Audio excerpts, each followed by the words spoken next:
And welcome to the Barry Foster Show, originating from the beautiful Ridge Florist Studios in the City of Charm, downtown Avon Park. I'd like to remind you that if you have any thoughts, ideas, or suggestions for the program, just drop us a line at thebarryfostershow@gmail.com. You can check out our YouTube page at The Barry Foster Show Daily, as we'll be putting up new programming on a regular basis.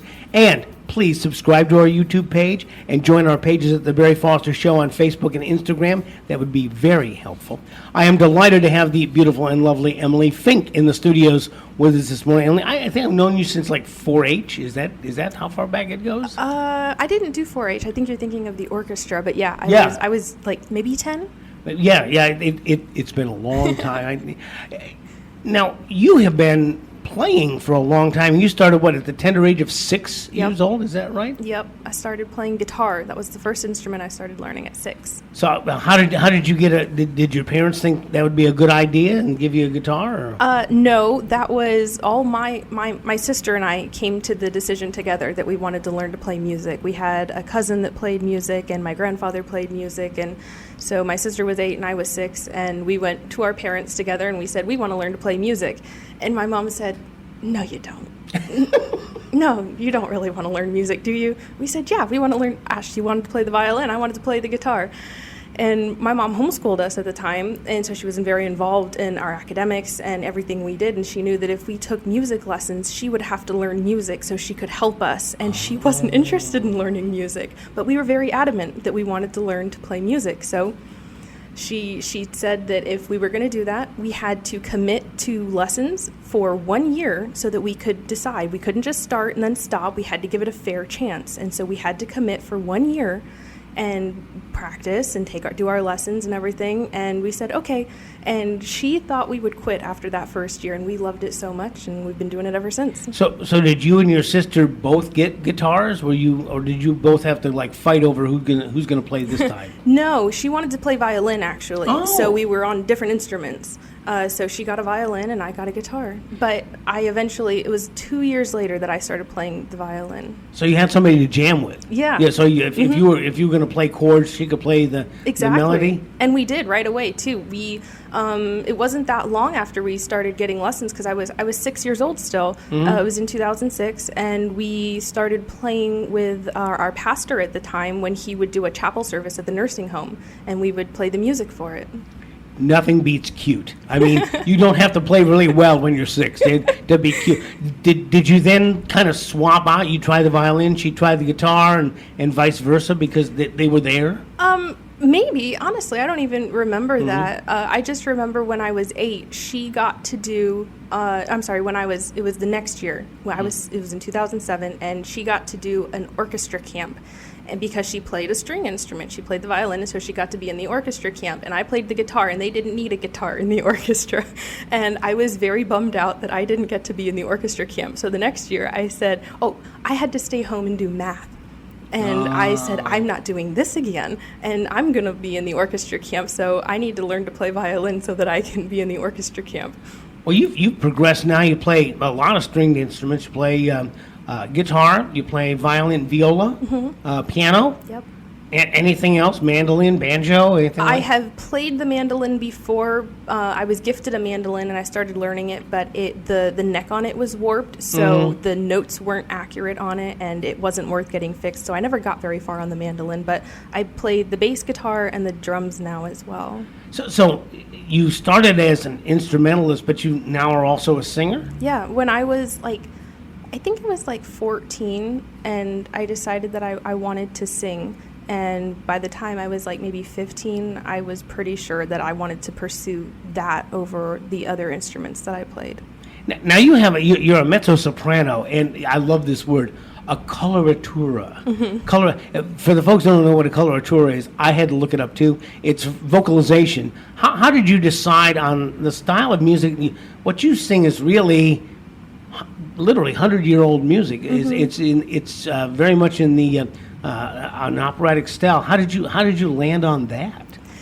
It's really just been a lifetime of learning things and being open to all styles of music. And As far as singing goes, my voice sort of dictated that a little bit, but we were into these styles of music, the older music, even before I started singing a long time ago. And it was kind of the people that we hung out around. We were little kids, and our friends were adults. Our friends were in the nursing homes, and so we watched old movies, and we were just introduced to these things at a young age, and so it was very normal for us. It was what we watched, and we listened to contemporary music, not a lot of like secular pop, but we listened to like Christian contemporary and stuff, and we were aware of some of the secular pop music, but as we got older, we just appreciated the older stuff more. We thought that a lot of it was just better quality, and so that's kind of what we gravitated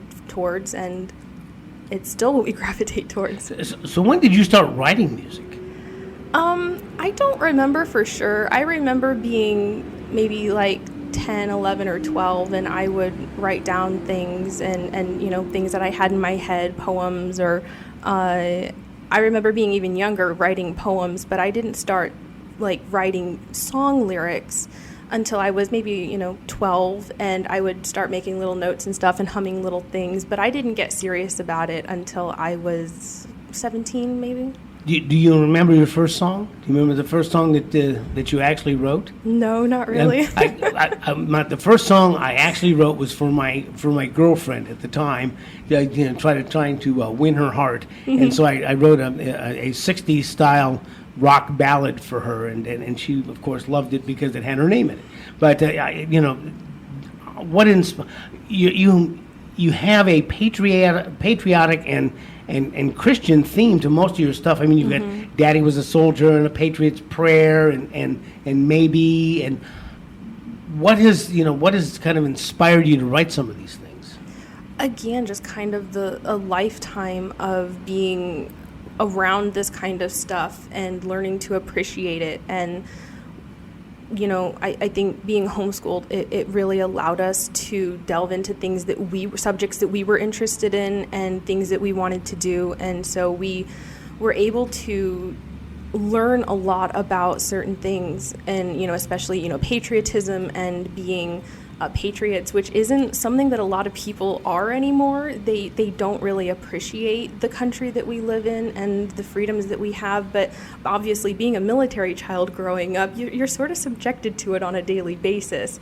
And I got to see a lot of those things firsthand, with my dad being deployed and being gone all the time and the things that he had to do, and I just came really to appreciate those things and to want to continue to inspire those things in other people. And that's where a lot of my inspiration for music comes from. It's just what God has put in my heart to share with other people, to keep certain ideas alive and certain feelings alive in people. So you kind of went through the stair steps to notoriety. Starting, I think you won the Frostproof talent show, and ended up singing at Carnegie Hall. I mean, that's quite a large step there. Yeah. I won a few talent shows around here, and it's been really, really interesting. But I think, a lot of people see this sort of separation between something like, the talent show and singing at Carnegie Hall. But to a performer, there's a difference there, obviously, in like, wow, I'm in this place in Carnegie Hall where all these other people have performed. Like you get that sense when you're there, but it's a performance. And no matter if you're playing for 5 people in your living room or you're performing in Carnegie Hall, to a performer, it's still a performance, and you just do it because you love it. It's got to be a bit different to be on the stage at Carnegie Hall. And how did you get to the Sydney Opera House, of all places for you to sing? How did you do that? I auditioned to be part of a choir that was performing over there, and I got accepted, and so I went to Australia. That is just, it is just absolutely astonishing. And from there now you have kind of made your own way. You're a producer. You're a filmmaker. A record company owner. Is that the only way you could get your record made? A lot of guys or gals are doing this now. They start their own company, and you've started your own record company. Yeah, I did that mainly because I wanted to start recording other people. Just for myself, I was recording myself for several years and releasing that just under my name. But when I started wanting to record other people, I went, well, I guess it's time to start a record label. So it's indie and non-exclusive, so it's independently owned, and you don't have to sign to it, which means that, you know, I could record anybody and they could still do. They're not necessarily the label's artist, where they're our responsibility. It's just for that one project that we do. A little short of Warner Brothers, kind of, Reprise Records. So you've started this record company. Do you have your own studios that you record them? I use different studios. Sometimes I'll hire out a studio. Sometimes I use the studio in my house. So it just kind of depends on what we're doing. But honestly, I am sort of the opinion that if you have a basic understanding of audio and engineering, you can record something pretty much anywhere. Yeah, we're living proof of that, actually, here in the Ridge Flora Studios. That it's a work in progress as we begin together. But and some of the sound you hear in the background is live sound off Main Street, as we're talking with Emily Finke about her journey forward. I'm looking for the word. Journey forward is as a singer, a songwriter, a producer, a filmmaker, a model, a writer, an actress, a director, a videographer, a band member. So what do you do in your spare time? I listen to music. I mean, I have a record collection, and I put that on, and I listen to music. So when you go and you, what kind of records? I mean, between opera and heavy metal. I mean, what's the span here? It's a lot of Dean Martin and Bing Crosby and Wayne Newton and Jim Nabors. It's I have 78s, I have 33s, I have 45s, I have pretty much everything. I have stuff as recent as I'm trying to think, Helen Reddy, and I was gifted, I think it's a Neil Diamond record. So I have a few more modern things. That's not particularly my taste. My favorite singer is Dean Martin, but I like the sound and the quality of the recordings from the 60s and early 70s. So even though Bing Crosby is my favorite singer, I listen to a lot of Dean Martin just because I love Jimmy Bowen's production on his records, and the quality of the sound is just so pretty. Do you hear little things in there? You say, well, he should have been higher on the treble, and the mid-range is kind of lacking there. Maybe sometimes, a little bit. And I got to tell you, we got to get to this, because the International Singer-Songwriter Association, Inc., or ISA as it's known, you almost swept the podium here. You're up for Female Vocalist of the Year, Female Single of the Year, which is Daddy Was a Soldier, Female Songwriter of the Year, the Duo of the Year, which is Mix Hawk and Emily Finke, which is part of Double Trouble Times 2. No, actually, No? He's a fellow member of ISA and asked me earlier this year if I wanted to collaborate on a project, so we did. And Music Video of the Year, which was Daddy Was a Soldier, music video of the year with A Wonderful World with Mix Hawk, and Sound Engineer of the Year. Is there anything, maybe it would be easier just to talk about stuff you didn't get nominated for. How do you get did you put in for all of these things? And I do. ISA is self-nominated, so you have to be a member to nominate yourself, and you submit at the beginning of the year between January and March, and then during April is the voting period for your fans, because as an indie artist, part of what we have to do is promotion. We have to promote ourselves, because if we don't do it, nobody else is going to, unless we want to pay somebody to do it.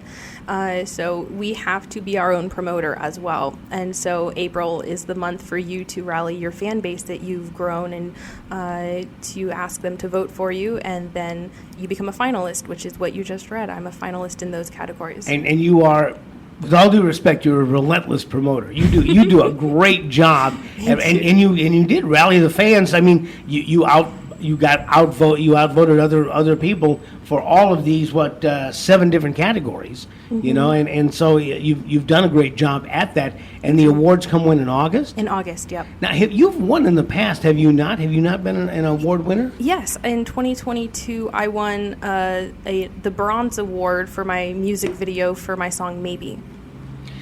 Do you what kind of equipment do you use when it comes to producing because you're a videographer? I mean, do you invest in a great video setup, or do you just use your iPhone? I mean, how does that work? Sometimes it depends. I have created great videos using my phone, but for the most part, I have a lot more control and settings over things that I can do with my video camera. But it's been really incredible to me as I've grown up, this whole thing, because you ask, where did this get started and where that? It's been a whole lifetime of some of this stuff, because growing up, I didn't know what I wanted to do. I loved music, but I never saw myself pursuing that full time until I started singing. And I considered doing so many different things. I mean, I started a greeting card business, designing and selling greeting cards when I was 10 years old. And I did that until I was like maybe 13, and I still do. If you get a birthday card from me, I made it. But when I was like 15, I invested in this video camera because I thought I had gotten hired to do a job. Well, the job fell through, and I was left with this nice video camera that I had paid for, and I went, great, what am I going to do with this now? And that's what I use for my music videos now. And so God has been amazing in setting the foundation for this and being like, one step at a time, you just go to this next step, and you think that you're doing it because of this one thing, and God's going, nope, now I'm going to show you why you did that thing. It's an amazing thing because the videos you make are really homage to the old style of music. There's a name that you blend the old and the new. What do you call your style of music? I call it Neveau Classic. Nouveau Classic, and I remember you sang the song Easter Bonnet and you're strolling in I should say costume in period dress and singing. And did you shoot the video first and then overdub the audio to it? Is that how it worked? That's how I make my music videos. I sing along to the track. When we're recording, there's somebody with a speaker that's playing the song, and I sing along to it, and then I go in and post, and when I'm editing it, and I turn off me singing along with it and put in the actual track. How many takes? How many takes do you have to do to get it the way that you think it's going to be the best? It really depends. Sometimes I have a very set idea of what I want in a video, and I'm able to do it relatively quickly because I know exactly the shots that I want. I see it all in my head, and sometimes I'm just out there playing around and we just see what happens. So sometimes it's a whole day, it's 2 days of shooting, and sometimes it's an hour. Has the magic happened when you're strolling down singing about your Easter bonnet and a little bird lands on a branch behind you that you couldn't possibly script if you tried? But oh yeah, that kind of stuff happens all the time, which is why I love, you have to be flexible. If you get too rigid and no, I'm doing this is what I'm shooting, this is what I'm doing, you don't allow yourself to experience those moments and incorporate them. You have to be somewhat flexible. And honestly, when things go wrong, quote unquote wrong, or I say wrong is just not within my expectations, because there's really nothing wrong, because if something happens and you go, oh, this isn't what I was planning for, but how can we use this in a way? And honestly, when those things happen, it always turns out so much better than my original vision was. It is amazing how you can use the mistake. Oh, yeah. Yeah. I heard an actor talking about he was supposed to come, there was a fight on stage, and he was supposed to burst through the door. And during the fight on stage, someone had lodged a chair under the door, so he couldn't come in and do his lines. And the director said, you used the mistake to your advantage. And the other thing is that you have such great period dress. How do you find some of these things that have all the appearance of actually being in style of the 20s and 30s? I ransack the thrift stores, but believe it or not, most of it you just get used to, and I've kind of studied it a little bit because I found it interesting through the years, but a lot of it is just having seen all those old movies and the pictures, and you just get used to what things look like. But I'll tell you, on my music video for Maybe, so many people thought I was in a period appropriate costume from the 1930s, and that outfit that I was wearing was from Dress Barn that I got in a thrift store from the 90s. And it's just an understanding sort of silhouettes and things like that, and you can achieve, a certain a look, or you give off the appearance of it without it necessarily being authentic. But a lot of it is just your confidence in how you wear it, how you style it, and understanding silhouettes and things. So what happens between now and when you go to collect all these awards in August? So you have to take like a wheelbarrow to bring them all home. What happens between now and then? What kind of plans do you have? I have some performances coming up. As far as the ISA awards go, for them right now, the judges who are the previous winners from the last 2 years of ISA awards, gold ISA awards, I should say. So because I won a bronze award back in 2022, I was not a judge. You have to win gold. They get all of our nominations and things, and they review everything, and they choose the winners. So that's what they're going to be doing right now, and we're just kind of helping them along, sending them our stuff, saying, this is for your consideration. Here's all of everything you need to consider me for an award. And then I kind of try and forget about it a little bit until the awards come up. So I'm going to be doing some performances and stuff around here. Yeah, I was going to say, you got some gigs coming up? I do. Things going on? Yeah, one that I'm very excited for is at Tropical Winery on May 24th. I'm going to be doing a solo show because we've performed there with Double Trouble Times 2 quite a bit, but now that our friends have retired, I'm going to try and do this solo. I've performed, my whole life and things, but I'm really trying to put together my own show right now and hopefully be able to grow it into having my own band eventually. But right now it's me, and my sister, Dr. Finke, is going to be featured accompanying me and doing some stuff as well. So we're just going to have fun and just play all kinds of music. So you're going to sit up there with a stool and your acoustic and just play your songs, and then once in a while call your sister up to help you out a little bit? Oh, she's going to be up there the whole time. She's okay. going to play keyboard, she's going to play violin and viola and drums, and I'm going to play acoustic guitar, electric guitar, drums, violin.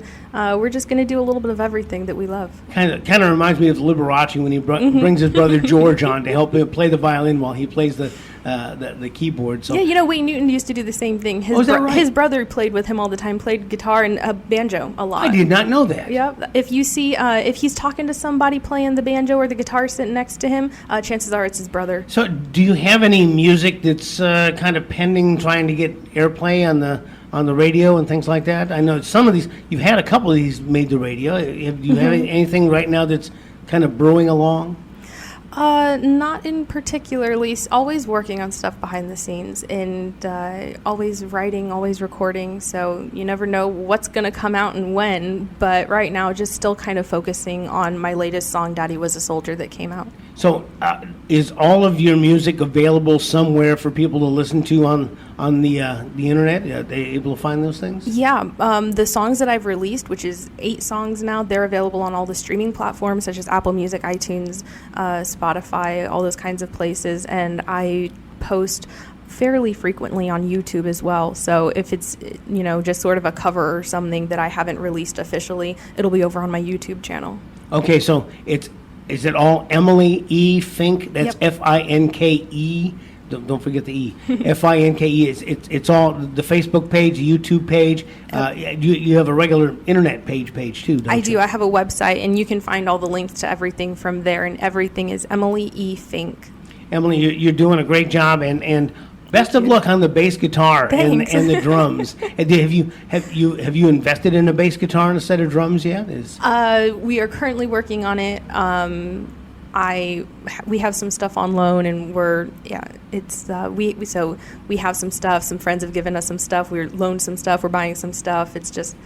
You should see our house right now. It looks like a music store. Oh, that's good. That's a good thing. And so we're looking.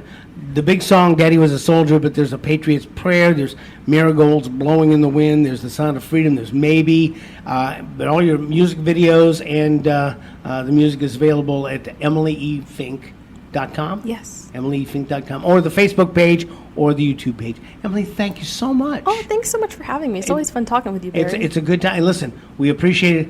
Make sure you visit her site.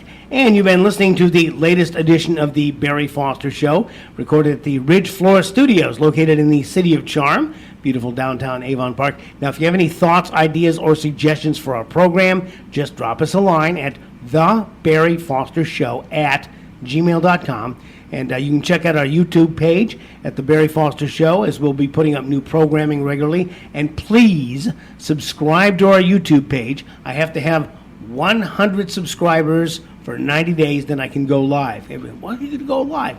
When I get 100 subscribers for 90 days. That's what YouTube tells me. So please subscribe to our YouTube page and join our pages at The Barry Foster Show on Facebook and Instagram. Thank you so much. Have a blessed day, and we'll see you next time.